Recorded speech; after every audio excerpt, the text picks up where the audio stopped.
Blocked field goals and defensive touchdowns defined a wild Week 3 in the NFL. We're reacting to it today on the Locked On NFL Scouting Podcast.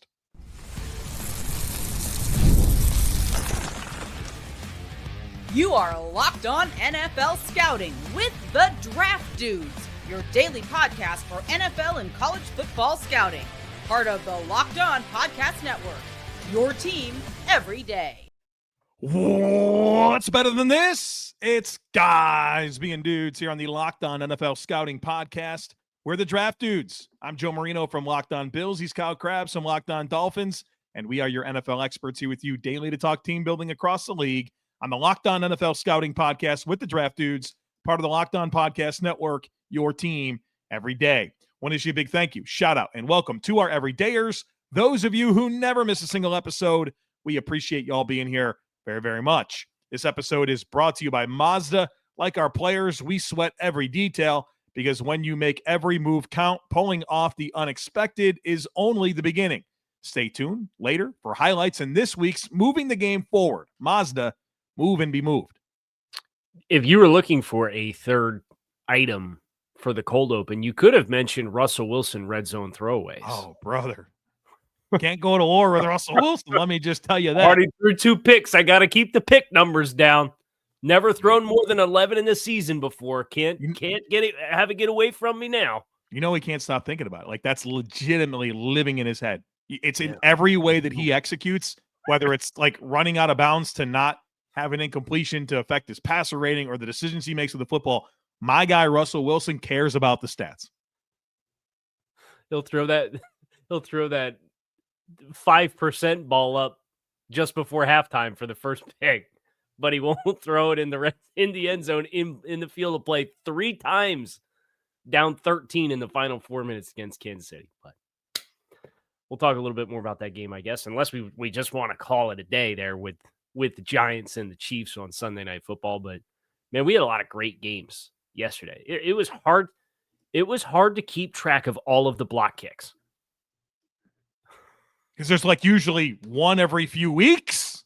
Hey, I'm watching a game that had a block kick, and I'm on my timeline, and I see a billion tweets about block kicks. So, wow, everybody's really watching the same game here in the 1 o'clock slate. And then lo and behold, it was like, nope, it's just everybody's blocking kicks in the 1 o'clock slate. Yeah. So I guess we start with the Eagles and their huge block kick to kicks. Right. Kick. Like it was the same spot both times. So your left guard on the field goal team can't go to Orwin. Can't do it. Special teams coordinators across the NFL right now are putting up some cut-ups, and they're having some meetings today. So see what they did here with these two guys against this guy right here. Now, the problem is not everybody's got Jalen Carter and Jordan Davis. No. That's like the two guys. Did you ever do this? You ever play kickoff team when you played? Yeah, absolutely.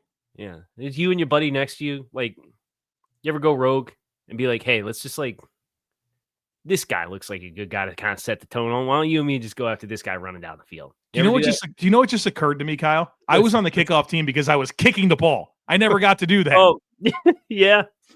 Like, that you're sounds on really fun. Different timeline than everybody else on the kickoff team. Yeah. So, yeah. So It's that was like when I was on kickoff team. I was kicking it off. It's like you wedge bust the wedge busters. Or sounds like down there and just blow sounds up. delightful. You and your buddy, you're like, hey, number 25. Yeah. Blow him up. Yep. When you have Jalen Carter and Jordan Davis, you can do that. And I will say, I think it's fun that we've seen through the first 3 weeks between the punt and kick returns and now the blocked kicks. There's been a big time special, like you would talk about bringing the third phase of the game back into relevancy. Brother. Yeah. It's back and it's fun. With this Eagles-Rams game in particular, Rams dominated the first half. It was Rams threw an interception on their first possession, and that's how the Eagles scored their touchdown. Yep. And then the Eagles get the ball to start the second half, and they fumbled. Yep. And so you exchange turnovers on the opening possessions, and then after that point, it was all Philly. Yep. I think the biggest thing for me as a storyline for this game, do you know what Sean McVay's record is against the Eagles? as a head coach. It's probably not good. I don't think I've ever seen him win. It's 1-6. Okay. And the win came in 2020 when Philly went 4-11-1. Oh, okay. Obviously, the divisional round game and the game that just got played are the only fair measures for talking points of these two franchises playing each other. But the Rams have one win in their last 11 matchups head-to-head with Philadelphia. A very one-sided affair. And I think this is relevant for you felt like you had them in the divisional round. You felt like you had them. They're a team that's had your number. You're probably going to see this football team again at some point if these two teams have the kind of seasons that we think they're capable of having. So that's what I'm carrying with me moving forward. The Eagles obviously turned it on. This game was 26-7 in the third quarter, and they picked up their pace a lot. Hurts executed the passing game so much better. Like it didn't feel like he was feeling it well early in the game. The pressure was affecting him, but then he found his rhythm. And like Sean McVay, we can't have Emmanuel Forbes covering A.J. Brown. That's not a fair fight. Forbes is like 160 pounds. A.J. Brown might be the most physically dominant receiver in the NFL. How many times are we going to put him one-on-one on third downs and him get absolutely bullied? Did you see what AJ said after the game? I didn't. I loved it. It was effectively like, we got so many good players on this team that like, just go out and let your dudes be dudes. I'm paraphrasing what he said. But when it comes down to AJ versus Emmanuel Forbes or even the other corners, like they don't have a size matchup to play a receiver like that. Like if the Rams had to play against Puka Nacua, oh geez, like on a Sunday, yeah, like at AJ Brown, like you just saw, like when it was like the light bulb came on, like, oh, they can't stay plastered to him because he'll just bully him at the top of the route. I think this is a team that should consider trading for a corner. It's a takeaway that I have through the first 3 weeks. Or sign Stephon Gilmore, see what he's up to. You know, if he wants to come play for you, that'd be good. You could. One other note on the special teams that I wanted to mention in this game, of course, the blocked field goals are the story, but how cool is watching the Rams kickoff team and the different spin that they're able to put on the ball? And I mean, if you can do that stuff, it's huge with these new rules. And they were able to really win that field position battle for most of the game. It didn't matter. Mm-hmm. They lost. But that was a fun wrinkle. And I'm curious to see if more and more teams can start incorporating this type of stuff. Like, it's going to be a huge advantage. Now, look, there's risk reward. If you don't get that ball in the landing zone, they're giving the ball at the 40. But if you can, and you start backing these teams up, to 20, 15, it's a big deal when it comes to field position. You want to get one more game in before the break? Sneak one in. All right. Well, you want to do keep pounding. Yeah. 30-0. Every drive the Falcons had in the second half, all 5 of them, none of them ended in a kick. It's that simple, right? Like, you know what I'm saying? Not a single one, Kyle. Not a single one ended in a kick. And I can tell you this, the Panthers scored 30 points, and 10 of them came on possessions that started on their own side of the 50-yard line. Pull up this drive chart. Interception. This is the Falcons' second half possessions. Interception, turnover on downs, interception, turnover on downs, fumble. You lose 30-0. What did you make of them not letting Penix finish the game? I thought Penix was horrible in the game. He was horrible in the game, but Joe, he's got 200 career pass attempts. Oh yeah. The reps, yeah. And Morris said, the game was in hand. Protect your guys. You're paying Kirk Cousins $27.5 million, his best backup quarterback in the league. Let the guy get some reps. He needs reps. Yeah, it's a good point. And you know what the reality is? Those late game garbage time, go ahead and just get some garbage stats. It'd be good for him, right? Like a little bit of garbage stats, maybe a late touchdown. You have something to carry yourself into. Something to build off of or feel good on. Both those interceptions were horrible. Like wide throws, late, inside. Come on, dude. They look bad. But if you had the Panthers as the team that pitches a shutout at any point this year, collect your earnings on that. I mean, what in the world? What was it? We were just lambasting them. Was it last week? Defensively, and concerns about the Jags rushed for 200 yards against him in week 1, and now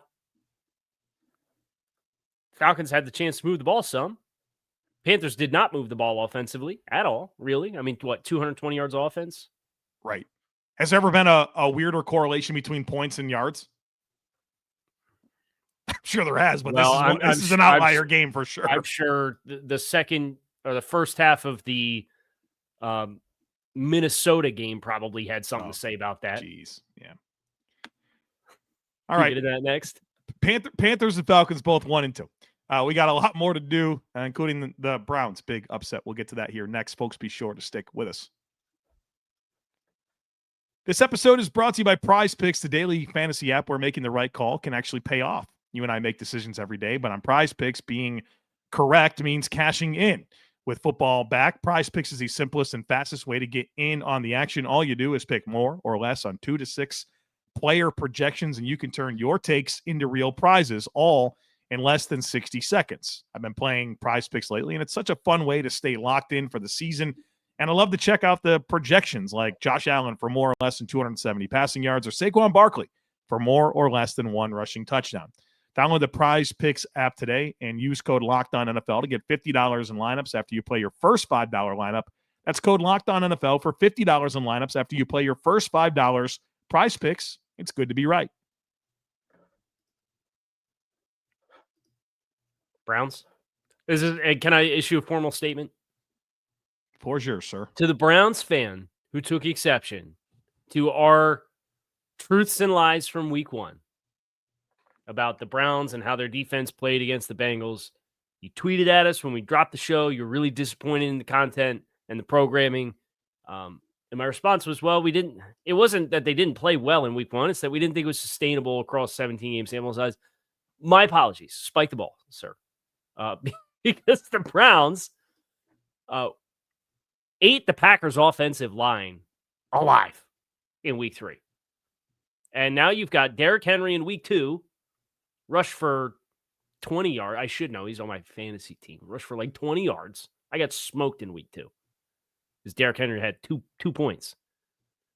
And now the Packers come in and they score 10 points to the league's hottest team and the darling with Micah Parsons. And the Browns score 13 unanswered and win this football game in the fourth quarter. 31 for 81. That's the Green Bay Packers rushing in this game. Josh Jacobs, 16 for 30. That's under 2 yards a carry. Not a math guy, but that, 16 plus 16 is 32. 30 yards is not 32. Browns got a real defense, man. Real defense. Jim Schwartz, back with a vengeance, huh? Yeah. I wonder if as the game's evolved back into where it was 10, 15 years ago, that's great for a guy like Jim Schwartz. Maybe you should hire Rex Ryan to be your head coach. Maybe this guy got it. Don't stop the stuff these days. Stop. If somebody has done some dabbling on head coaching candidates, don't put that out. He's going to Tennessee. He loves Nashville. You're good. You go to Tennessee. I want to read some numbers from this game for you, statistics wise. Okay. Both teams averaged less than 4 yards per play. Boy, that's rough. The two teams combined for Draft Dudes Do Math, 451 yards of offense combined in this game. How many? That's okay. Neither team had more than 149 passing yards. Can you think of a non-snow or monsoon game? Geez, yeah. That's had numbers like this from both teams combined in the 21st century. Yeah, it's rough. That's rough. Packers down a couple offensive linemen, right? Yeah. Is this just a one-off game? Is there a panic for Green Bay? Are they still the toast of the NFC? Because, boy, they were hot coming out of week 2. This was the team to talk about, man. They got extra time for this game too, right? They did. They played on Thursday at home the week prior. So is this maybe had 2 wins against 2 teams that were in the Final Four in the NFC divisional round last year? It's the Browns. Are you a little asleep at the wheel? I think they're going to get their lick back. They go at Cowboys, Bengals, and at Cardinals the next 3 weeks. They also have the Panthers in the next 5 weeks. Yeah, they'll be okay. They're going to be okay. This is not an L you want to take, though. Even if you sleepwalk through it. Yeah. It's a bad loss, but They are, I believe, still the youngest team in football from the average age of the roster. They have been for the last 3 years. I'm convinced this will always be true about Green Bay. Take your L, learn your lesson. Kudos to the Browns. We don't say any of that to take anything away from Cleveland and how they played in this game, because their defense played outstanding and inspired, and they made the right plays down the stretch. I think that's probably the appropriate takeaway, is that you might not think much of the Browns, but you should think much of their defense. And that's going to give them a chance, right? They got a tough script to win games. Judkins had 94 rushing yards. Yeah. They needed their own, magic there at the end of this game. Right. It was pretty nuts. Another blocked field goal situation, right? So, yeah, there's the last like 4 minutes of this game, 5 minutes of this game was highly eventful. And you had the Jordan Love interception into a one-play 4-yard drive for a touchdown by the Browns, into the blocked field goal, and then you find walk it off on a 55-yarder. Yeah, so you stay here and you're holding your breath because all these long kicks. Everybody's blocking kicks on Sundays. The good thing about that one is as long as they didn't score on it, you were just going to go to overtime. I didn't like my chances there from Cleveland, but yeah, they got it done. So speaking of block kicks, the Bucs, boy, 3 heroic wins, huh? They let Will McDonald block that field goal and run it back on purpose so Baker Mayfield could get his fourth quarter comeback in as many weeks. You see him going after Steve Wilkes. He said it was personal. I loved it. The defensive coordinator cut me in Carolina. A lot of personal stuff. Always is for Baker. With all due respect, they had Baker lining up at defensive end at practice. Good for you, Baker. Now, defensive coordinator cut me in Carolina. The Jets, did you see the stat on the broadcast for Jets trailing by 17 points or more in fourth quarter? Their all-time record. Was it 1 and 144 or something like that? 144 and 1. Okay. Entering into yesterday. They had the opportunity to do that last week as well. So that accounted to their 140. Did they really? I mean, the Bills. Because they didn't mount the comeback. I'm sitting here thinking No, I was just saying they were down 17. They could have done it last week. Thank you for the A to Z sports content this morning. Fox broadcast was when they came back against the Dolphins, the Monday Night Miracle in 2000. You remember that? Dolphins were up 30-7 in the fourth quarter, and that was the Jumbo Elliott touchdown catch that sent it to overtime on Monday Night Football. Yeah. That's the only game in Jets franchise history that they've been losing by 17 points or more in the fourth quarter and won the game. I can't believe they didn't review that Ibuka catch on the side. Because it was a catch. It was unequivocally he had possession of the ball with his left foot down, and then he toe dragged his right foot. Between that and then in the Rams game, the Puka Nacua call where it was ruled incomplete on the field. Replay assess comes in and calls it incomplete. Then they challenge and they get it right. And they put it back to a completion. What do you do? What do you do with that? I don't know. And that was absolutely a catch by Ibuka. Absolutely. Yeah. You can't challenge us inside of 2 minutes. They call the timeout like, take a look, please, God. It's in the home stadium. Everybody's up. Right. Ibuka stared at it on the big board. You can see him. He's looking at it. He's like, I clearly got 2 feet down here. Insane. Like that ball don't lie, right? But geez, that would have been you'd be fired up about that today. You should be fired up about that regardless. And imagine if they didn't come back and win. Like imagine if there was a turnover on like the ensuing play or something like that, and then you lose the game. Huh.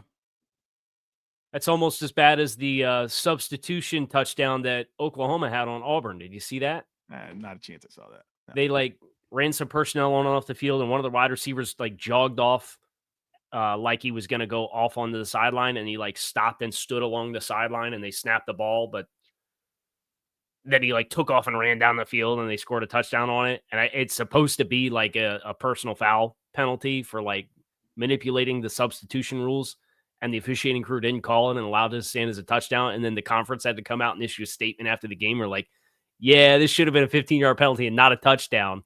And Oklahoma won the game by 1 score. This is a rough day for some official and officiating crews. You know who the Bucs play next? No, who? Philly. Week 4. We got to figure out what's going on with Lane Johnson. We do. But, I mean, talk about a couple of teams that are pulling them out, So we'll have one less undefeated team. You will. And we will have one less defeated team because the Jets play the Dolphins on Monday night as well. 2-0-3 teams. Checking some boxes. Let's go. More games? All right. Yeah, we'll get to more games. Caleb Williams, 4 touchdowns. Let's go. We'll shout that out here next. Folks, be sure to stick with us. Chicago Bears. This episode is brought to you by Mazda's Moving the Game Forward. For those who believe it's not just about playing the game, it's about redefining it. There are moments that do more than put points on the board. They move crowds, move culture, and keep moving the game forward. This week's moment that moved the game forward is Jordan Davis. Big blocked field goal. And not only did he block the field goal, he picked that thing up, housed it. So if you had some implications on the spread there, you probably felt some type of way, but what a huge moment. And when you follow what moves you, the unexpected is only the beginning. And just like there's more to every highlight, there's more to a Mazda vehicle. Mazda, move and be moved. The NFL season is here, and FanDuel is making sure you're ready for kickoff with a can't-miss offer. Right now, new customers can bet just $5, and if your bet wins, you'll get $300 in bonus bets to use across the app. I love using FanDuel because it fits however I want to bet, whether that's player props, over-under, spreads, building a same-game parlay, or even jumping in live as the action unfolds. Just makes every game more exciting, whether you're watching your team or just keeping an eye on your fantasy lineup. It's quick, it's easy, and it is the best way to add a little more energy to your game days. So are you ready to play? Download the FanDuel app now by visiting FanDuel.com to get started. That's FanDuel.com to place your first $5 bet. The Bears. The Bears. The Cowboys defense stinks. Layeth the smacketh down on the Dallas Cowboys. I know you thought this might be I thought this might be the Matt Eberflus revenge game, and No. it's not. It's not. This was the only game we were different in the pick'em. Was it? I thought there was 2. Mm-mm. Should have went with Jacksonville. That was on me. I knew it. But I'm glad it didn't go with Arizona because you know what? Can't go to war with Kyler Murray. Can't do it. Dude, that entire offense, not to do multiple games at once. I know. That entire offense is anemic right now. For all the love we give Petzig, we'll talk about it. Chicago, yeah. Caleb Williams. Do you think it's a great marriage of like Ben Johnson's creativity as a play caller and Caleb Williams' physical upside? Like that's the marriage, that's the dream of what you want to see. And they were able to control the game script and they toyed with it. How about that flea flicker? Yeah. That fun. Float is like a skyhook back to Caleb Williams. You better have a guy with a cannon if you're going to flick the ball back to the quarterback like that. Yeah. But I thought Caleb, navigated the pressure well. Didn't get sacked. That's right. And Dallas had some disruption, but I think the worry is I'm trying to think of the equivalent somewhere else. You had an elite player who so much of the identity of your unit was built around, and then you moved on from that player. Can you think of another example of that where like McCaffrey with the Panthers is maybe an example? Where this is like, man, like everything we do is so ingrained into it, and it has its highs and its lows. And you've talked at length about like how at times it's a downside because it quote unquote constipates the offense when it feeds through a back like that. Wow. But then when they move on, like what have you had to show for it? You know what I mean? But yeah, I mean, I get the trade for Carolina, but yeah, it's a good point of how that core but your piece, entire house is built on that piece. Yeah, and then that piece is gone. Yeah, secondary looks concerning. I mean, especially when you foil it to what they gave up against the Giants last week, right? And what the Giants have looked like otherwise. Yeah. Bears needed that win. Yes, they did, and they got it. Yeah. Got it. Chargers, Broncos. There's a few players across the league on both ends of the spectrum that have finally, at least in the early chapters of 2025, become the player that people thought that they were for better or for worse. And Justin Herbert is kind of the hallmark. Like people that have gassed Justin Herbert up for the last 3 years, this is the player that warrants all of that hype and excitement. He'd never been pressured more in a game in his career in the NFL. And yet he had the right plays at the right moments, the game tying and the game winning drive. Big time plays from Justin Herbert. Want to give him all his flowers. Confidence is a hell of a drug. Yes, it is. Herbert's playing confident. It's working out. I mean, these weapons are making plays for him. I would argue they're not running the ball like they want to. And a bummer for Najee Harris to go down too. Yeah, I mean, he had the eye thing all summer long. Yeah. He gets healthy and ruptured Achilles, which is, I mean, Najee Harris is write his own story, but Achilles in running backs is not a thing. That's not a thing that comes back well. And especially a player that didn't have a ton of explosiveness in the first place. It's not good. It's not good. Seattle. This game was over 20 minutes in. Yeah. They smoked the Saints. Well, and the Saints were more competitive than we thought the first two weeks, right? But this was our worry. Right? We say, hey, last year, the first 2 weeks, Saints looked really good too. Yeah. And then they regressed. Seattle's up 21-0 in the first quarter. They're up 35-3, and then they moonwalk through the rest of the game. Jackson Smith-Njigba continues to be on an absolute tear. 5 catches on 6 targets for 96 yards and a score. Just keep drafting Ohio State slot receivers, man. Like Buka, Garrett Wilson. Buka's going to win Rookie of the Year at this rate. Guy's unbelievable. Especially if they would count the catches that he makes as catches. That's good. Right. You just rule the catches that when he actually catches it in bounds, give him credit for it. Evans left that game too, his injury. So you can foil that to speaking of Rookie of the Year, Colts Titans. Did you see the Michael Pittman quote after the game? I didn't see the quote, but I watched a good amount of that game. Saw it on the pregame intros. They kind of looked a little sluggish. We're walking around. Nobody was really bouncing. Right then and there, we all sat there and said, they don't really want to play today. Michael Pittman in the locker room after the game, after they smoked the Titans. I think Brian Callahan's awful. I mean, the way he managed this game is just atrocious. The last 5 minutes of the second quarter tells you everything you need to know about Brian Callahan. He can't do it, man. He cannot do it. I have no hope for him. Tyler Rowland, shout out, did an amazing job of laying that out on Locked On Titans today. I'd make that your next listen today if I were you. You know how many third downs the Colts saw in a game in which they scored 41 points? How many? You want to guess? 10? 8. Yeah.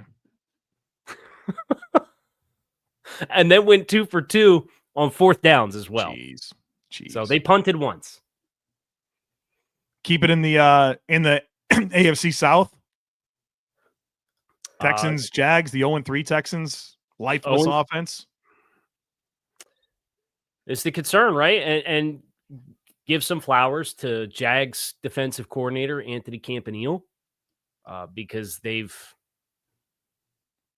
put the screws on and they've got some good talent. The question I think with Jackson was less about talent and more about utilization in a lot of spots. Yeah. And they heat up an offensive line that's got a ton of struggles right now in Houston. And there's a couple units across the league. You could look at Miami secondary. You look at Houston's offensive line. Both those teams tore those units to shreds. They said, we're going to start from scratch. And they've both really had communication issues where maybe you look at the players. I don't know that I necessarily feel this about either unit, but it's like, oh, maybe they're better off than what they had last year. But when everything's new all at once and everything's codependent on communication and seeing things the same way and being on the same page, this is another example of the risks that you're taking when you tear up your entire offensive line and say we're going to rebuild the whole thing in one offseason. Jaguars 9 takeaways so far this year, 3 in every game. They're taking away the ball on 29% of possessions. 29%. So yeah, nine takeaways in 3 games, but the Patriots gave it away 5 times against Steelers. Does that include the first down that we had in the final 2 minutes that we just ran back behind the sticks and chose to make a football move and not get the first down? Does that include that one or no? It doesn't, but yeah, what was that? Steelers escape with a 7-point win in a game that they're +4 in takeaways. Does it surprise you that they're a black magic team? Because they've always kind of, you've looked at the rosters, you've looked at the quarterbacks. It's like, I don't know. And yet they always win. They always win just enough. Nothing about this game should have said 7-point win for the Steelers, but Steelers had 203 yards of offense. Yeah. And we're talking like red zone giveaways. So I think, look, it's a young team, a lot of new pieces. I'm optimistic for Drake May, but we got to get some of the situational stuff figured out. But the Steelers are going to keep rolling them up too. They get the international game against Minnesota with Carson Wentz. Okay, Carson Wentz looked pretty good to me. We'll see. Against the Bengals. They get the Browns at home. They get the Bengals the next 3 weeks. I bet they win at least 2 of those 3. You would think so. What did we not get to? We did not get to the Cardinals and 49ers. We alluded to the Cardinals' sad state of affairs on offense. Yeah. But Mac Jones, game-winning drive. Right. Calais Campbell being an ageless wonder in that game. But James Conner going down with a really ugly-looking injury is a big-time bummer. And, man, it makes you ask some serious questions. For all the heat that we've ever got about mocking a wide receiver to the Cardinals in the last 2 years. They had so many miscues. I mean, Harrison's got to catch that ball. They had other drops. Zay Jones with a big drop. That other dude, DeMarcado with a big drop. Like, they had some plays there to be made. But through 3 games, what wide receiver on the roster is second in receiving yards? Who is it, Greg Dortch? It's Zay Jones. And how many yards does he have? Oh, I don't know. 80? 29. And he had 25 of them yesterday. Can't do it. Prayers up for Bosa's knee for the 49ers because that defense is played well. I mean, it's Seattle in game 1 of Darnold, the Saints and Cardinals. So you take it for what it is, but that defense is playing a lot better than I thought it would. So okay. And then the Vikings Bengals debacle. How many more games is the Bengals going to win if they play like this? 0. Yeah, you can't run the ball. You can't turn it over. They can't stop anybody. Yeah, it's not good. Raiders, Commanders, real quick. I mean, shout out Mariota and company. Raiders offensive line's a mess. Trey Tucker, big game. My favorite stat from Minnesota, Cincinnati, as we get out of here. Isaiah Rodgers had 2 defensive touchdowns in the first half and had 156 yards on those 2 touchdowns. The Bengals finished with 171 yards of offense for the game. Jeez. So, there you have it. That's going to do it for us here. Locked on NFL Scouting. Kyle Crabbs, Joe Marino. We appreciate you guys, as always, for checking out the show. Make it a great rest of your day. We'll be back again tomorrow. We're going to talk about quarterback reclamations looking to the future. That's next. We'll see you all tomorrow. Enjoy the rest of your Monday. Talk to you all again soon.